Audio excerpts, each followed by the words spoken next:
Alors, auparavant, nous allons demander à Madame Savaria, Madame Chantal Savaria, de faire sa présentation qui porte sur, comme je le disais tout à l'heure, un scénario de déversement accidentel de pétrole en amont de Montréal. Madame, vous avez 15 minutes. Excusez-moi. Merci, Monsieur le Président. Merci, Madame la Commissaire. Je voulais vous remercier de nous donner l'opportunité de présenter des résultats d'une étude qui a porté justement sur les impacts de déversement de pétrole dans des cours d'eau, des milieux humides et des zones de recharge sur le territoire de la communauté métropolitaine de Montréal. Ceci dans le contexte de la mise en service de l'holoduc d'Énergie-S. Cette étude a été réalisée par notre firme pour le compte de la CMM et rendue publique en mai 2015. Donc, il y a quand même certains mois qui se sont écoulés depuis. Elle se retrouve dans la documentation code O1 du BAP. Donc, si vous voulez consulter l'ensemble du document, il est disponible. Donc, pour la mise en contexte, sur le territoire de la CMM, on voit qu'il y a, selon le tracé qu'on a obtenu, il y a plusieurs traversées de rivières. J'essaie de voir avec ma souris, dont des rivières majeures comme la rivière des Outaouais, la rivière l'Assomption. Vous avez ici la rivière l'Assomption, c'est ici. Vous avez la rivière des Mille-Îles et la rivière des Prairies comme cours d'eau principaux. À ça, il y a d'autres cours d'eau qui se jettent aussi au fleuve, qui fait partie du réseau hydrographique. En premier lieu, ce qu'on a fait, c'est qu'on a examiné un cas de déversement pétrolier. On a utilisé celui de la rivière Kalamazoo. Pourquoi? Parce qu'il est très documenté. Le déversement a lieu le 25 et le 26 juillet 2010. Le volume de pétrole de type dilbit, donc il est important de connaître le pétrole qui va être déversé parce que j'ai entendu au courant de l'enquête qu'on disait que les pétroles se comportent tous de la même façon, ce qui est faux. Les pétroles, dépendamment du type, des caractéristiques, ils n'auront pas la même façon de migrer. Donc là, on parle d'un type dilbit pour un volume de 20 000 barils, donc comparable au scénario de la rivière Etchemin que M. Grenon vient de nous expliquer. Dans ce cas-là, il y a la fermeture des vannes a pris 17 heures après le déclenchement des premières alarmes. L'étendue du panache de contamination, c'est de 60 km le long de la rivière Kalamazoo, puis les coûts de réhabilitation sont de plus d'1 milliard de dollars américains. Un autre élément important que je voulais souligner, c'est que l'incident comme tel n'a pas eu lieu là, dans les traversées là, de la rivière comme telle, mais plutôt à 3 km de la rivière Kalamazoo, dans une zone humide. Afin de connaître les impacts possibles en cas de déversement, nous avons évalué divers scénarios basés sur des hypothèses considérées optimistes. Donc, avec la CMM, on a voulu regarder qu'est-ce que ce serait les impacts d'un déversement. Pour ce faire, ce qu'on a fait, c'est qu'on a considéré les temps de réaction de 13 minutes et de 60 minutes. Donc, par temps de réaction, ce qu'on a défini comme étant le temps écoulé entre l'incident et la fermeture des vannes. En regard des incidents passés, on considère que ce temps de réaction-là est considéré très court. On parle de 13 minutes, 60 minutes. Dans les incidents majeurs qu'on a documentés, nous avons remarqué que ce sont les citoyens qui ont alarmé les autorités de déversement, et ce, après plusieurs heures du moment du bris. On parle de déversement majeur à ce moment-là. Pour un temps de réaction de 13 minutes, donc c'est le cas idéal, là, ça veut dire que tout le monde est bien réveillé, on a vu qu'on est optimal, on va avoir, selon des différentes longueurs de vent, de sectionnement. Donc, on a considéré à l'époque une vente de sectionnement de 1 km, 2 km, 5 et 10 km. Puis, pendant 13 minutes, peu importe, avec le débit de 1,1 million de gallons par jour, on arrive avec un déversement de 1,15 million de litres, qui correspond là, pour les citoyens à 39 camions-citernes. Par la suite, si on considère que le volume déversé après la fermeture, ça veut dire qu'il va y avoir quand même un drainage. Donc, on a évalué entre les deux vannes que, bon, ça serait complètement vidé. À ce moment-là, on arrive à une addition pour les volumes total estimés pour un temps de réaction optimal entre 2 millions et 10 millions de litres qui seraient déversés. Si on tient compte d'un temps de réaction plus long, ça de 60 minutes, on voit ici que le volume total estimé va jouer plutôt entre 8 millions et 16 millions de litres. Par la suite, ce qu'on a fait, c'est qu'on a évalué la distance de propagation du panache de contamination en aval de Trois-Rivières. Aujourd'hui, je vais vous en présenter deux. Donc, ces trois rivières-là ont été choisies parce que c'est des rivières importantes.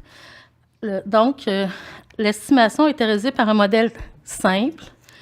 Donc, on a utilisé la section mouillée, la profondeur à la source, ainsi que le débit de crue. Donc, ce qu'on pourrait dire à ce moment-là, c'est qu'on a obtenu un scénario pessimiste, c'est-à-dire qu'on a pris la vitesse d'écoulement la plus rapide. Donc, on remarque, là, si on a un déversement qui rejoint la rivière, là, j'essaie de trouver ma souris, oui, ici, à ce point-là, donc à la rivière Outaouais, on remarque que pour la région de Montréal, vous avez à 2 heures, on est rendu à tout près de 2 prises d'eau d'alimentation pour des municipalités. À 4 heures, on a une troisième prise d'eau, et ainsi de suite, là, tout le long. Là, si ça prend 8 heures, on va avoir d'autres prises d'eau qui vont être affectées. De plus, dans la rivière des Outaouais, de par sa caractéristique, la navigation commerciale, les activités récréotouristiques et nautiques sont affectées. Il y aura aussi, en plus des impacts environnementaux, il va y avoir les impacts économiques néfastes. Ensuite, on a présenté la rivière l'Assomption. Pour la rivière l'Assomption, la même chose, si on considère qu'il y a un déversement, on a mis à cet endroit-là, on va pouvoir, avec la propagation, avoir un effet sur la prise d'eau du secteur des municipalités de Repentigny en dedans de 2 ans.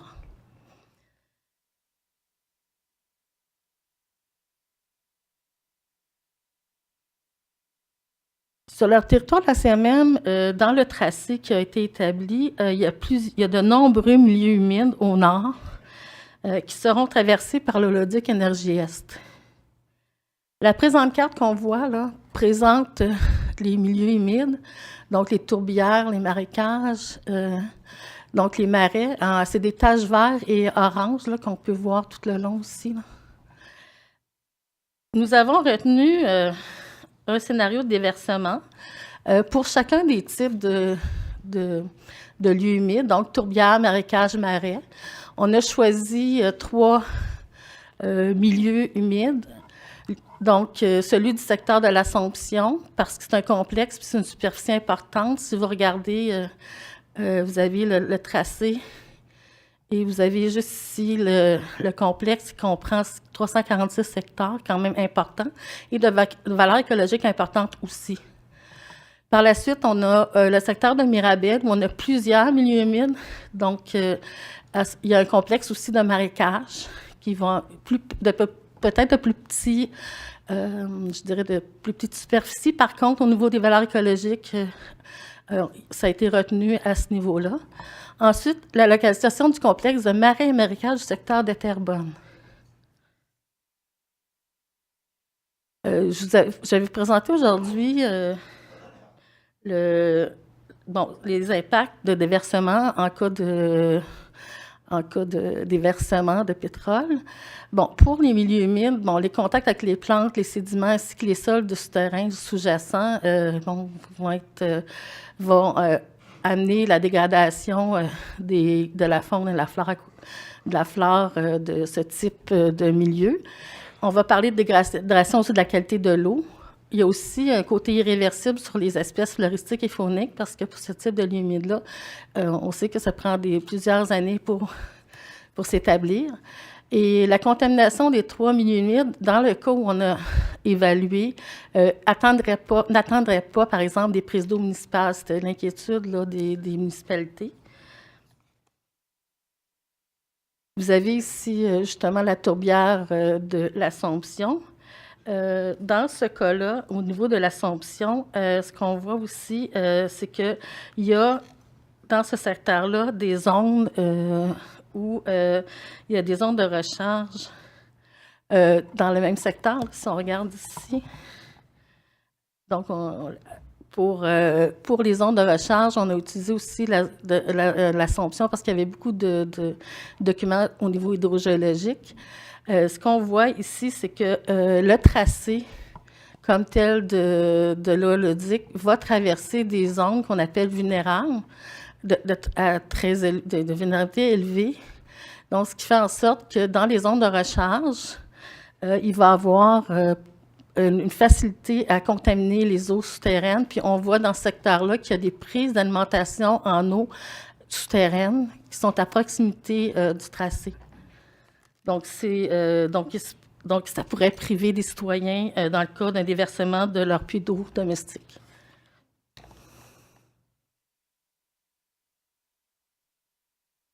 Donc, comme conclusion de notre étude, nous, on dit, c'est que l'impact des déversements dans un cours d'eau, ça a des effets néfastes sur les activités récréatives et commerciales.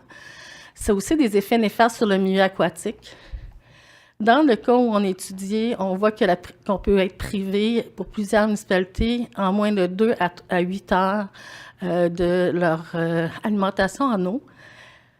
Au niveau de l'ampleur et des dommages, ils sont très importants en raison des volumes de déversement et en plus vont être amplifiés par les distances entre les vannes. Le temps de réaction qui a été sujet à divers inconnus. Donc, le temps de réaction, nous, on a évalué des temps de réaction optimales, mais est-ce que ça va être ça? Le temps d'intervention qui est inhérent à la planification ainsi que l'efficacité des activités d'intervention. Les coûts de réhabilitation d'un cours d'eau, ces coûts comprennent le confinement, la récupération des produits, l'assainissement des sédiments, des rives et des rivages. Dans certains cas, on voit que ça peut dépasser $1 milliard pour des volumes allant à plus de 2 millions de litres, ce qui correspond au cas du lac Etchemin. À titre comparatif, à lac Mégantic, les coûts de réhabilitation de la rivière Chaudière est de l'ordre de 10 à 25 millions de dollars pour des travaux de nettoyage de surface seulement. On ne parle pas qu'il y a eu un secteur, je crois, qui a été décontaminé, mais on ne parle pas de travaux de décontamination au niveau des sédiments. Donc, on parle d'une période aussi de 3 mois pour décontaminer juste la partie superficielle. Pour les impacts dans le déversement d'un milieu humide ou des zones de recharge, on comprend que l'ensemble ou une partie du milieu humide, s'il y a un déversement, va détériorer le milieu naturel ou aussi l'aquifère qui peut être situé à proximité. Ça va priver de l'usage de l'eau souterraine. C'est un processus irréversible. Et la durée des travaux de nettoyage et de réhabilitation est de plusieurs années. Il ne faut pas oublier que ça ne se fait pas immédiatement, la décontamination de tel milieu. Aussi, le choix de la méthode d'intervention peut s'avérer sans succès, ce qui ça veut dire qu'il n'y aura pas de récupération du milieu naturel comme tel, il va falloir le recréer. Le coût de réhabilitation, dans le cas de l'Assomption, a été évalué à 25 millions et le remplacement de ce milieu à 17 millions de dollars pour un déversement de 5 millions de litres. Pour un plus grand déversement, le coût va encore s'échelonner encore plus grand, alentour de centaines de millions de dollars.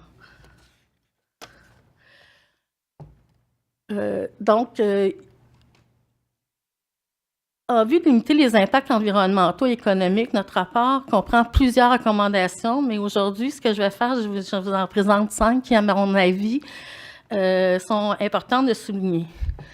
Donc, ce qu'on dit, c'est que le tracé soit revu afin d'éviter le plus possible les milieux humides et les zones de recharge vulnérables importantes. Que le tracé de l'ODIC soit établi clairement et que la distance des ventes dans les secteurs à risque soit d'1 kilomètre, ou en tout cas minimisée, ou dans les cours d'eau de chaque côté de la rive. Qu'une garantie minimale d'1 milliard de dollars soit exigée auprès d'Énergie-Est, qui est déjà une responsabilité, donc par la loi, c'est prévu. Par contre, le point majeur que je veux souligner, puis qu'on a souligné à la CMM, c'est que, suite à l'apprentissage de l'accident du lac Mégantic, que les mécanismes de prélèvement du fonds soient établis afin de le rendre disponible immédiatement. Donc, si on a cet argent-là après 3 ans, c'est difficile de pouvoir préparer des plans de réhabilitation et d'avoir l'argent et d'avoir... Donc, c'était des difficultés qu'il faut combler. Aussi, avant la mise en service de l'Olodic. Donc, ça, c'est pas prévu par la loi. Il faudrait peut-être réfléchir à ça. Que des mesures compensatoires soient élaborées en cas de destruction d'un milieu naturel. Que les municipalités, je termine avec ça, touchées, définissent leur responsabilité en regard d'accidents et que soient responsables de la planification des mesures d'urgence visant à assurer leur rôle en la matière. En fait, on a eu des discussions et c'est pas TransCanada qui est responsable des mesures d'urgence, mais bien les municipalités qui vont être touchées. Donc, ça finit ma présentation. Merci, Madame Savaria. Écoutez, comme je l'ai précisé au